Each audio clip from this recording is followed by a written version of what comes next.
The emergency room doctor came over and was checking his heart, and he checked his side and over where his spleen was, and he looked at me and he said, "Well, that's not what I wanted to see."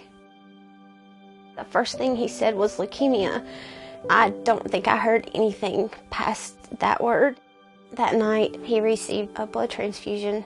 His very first time in his life. He went from being so pale to having rosy cheeks, and I watched that happen. He finally fell asleep, but I sat beside him and watched the color come back into his face. BJ was one of my first patients as a nurse on the floor. He would laugh with you, he would joke with you, he'd be feeling miserable, and we would say, "We have to get up, you have to take a shower, you have to do these things, it's good for you." And he would do it, and he would do it with a smile on his face. BJ was just courageous, and even though he was fighting very hard and had a tough road, he was always positive and looking out for everyone else. Just a fighter. His first treatment months, they were really hard. After that first 28 days, his test came back showing that he was in the very, very high-risk category of relapse. He was diagnosed with his relapse about 2 weeks before 8th grade ended, and that was a shock.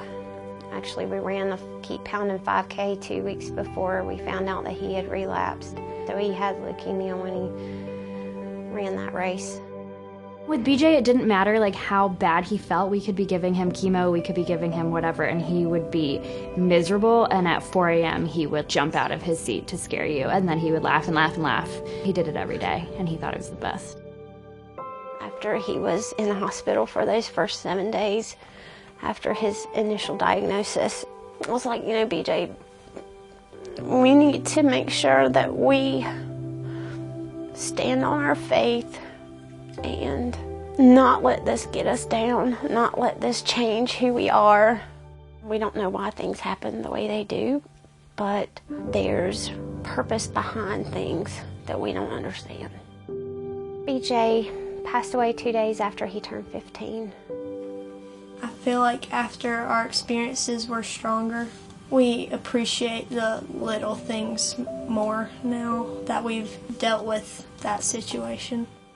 In memory of BJ, we created the Stand for a Warrior Foundation to raise money for childhood cancer awareness and alternative treatments to chemotherapy and radiation. We wanted to do something to help families that were going through what we went through. I witnessed many transfusions, and I think it was close to 100 platelet units, and just knowing that the blood that's given by people in this community stays here in our community, in our local hospitals, it's really important because people like to give, and a lot of times in a situation like ours, they didn't know what they could do. You can go give blood because it not only helps BJ, but it helps other people too that need it, other kids and other people in our community. Thankful that they helped give me more time with my son, give Carly more time with her brother.